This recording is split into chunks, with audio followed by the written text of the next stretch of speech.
2 பேர் போன் போட்டு மிரட்டினா ஒரு ஆவணப்படத்தை தடை செய்த முடியும் அப்படின்னா தமிழ்நாட்டில் மதசார்பின்மைக்கு என்ன இடம் இருக்கு அப்படின்றத கேட்கணும்ல.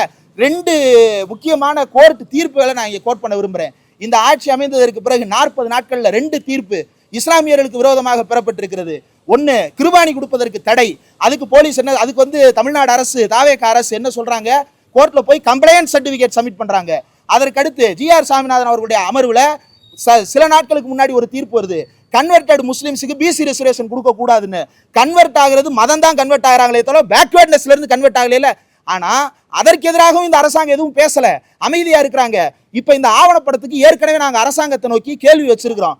அப்படி இருந்தும் அரசாங்கம் இதற்கும் பதில் சொல்லல. மீண்டும் மீண்டும் தடை அப்படின்னா இது ஆவணப்படத்திற்கான தடையா, அல்லது தமிழ்நாட்டில் மத சார்பின்மைக்கான தடையா, அல்லது தமிழ்நாட்டில் அமைதி நிலவக்கூடாது என்பதற்காக சிலர் செய்கின்ற சதியா? இதையெல்லாம் நாங்கள் இந்த அரசாங்கத்திற்கு முன்னால் கேள்வியாக வைக்கிறோம்.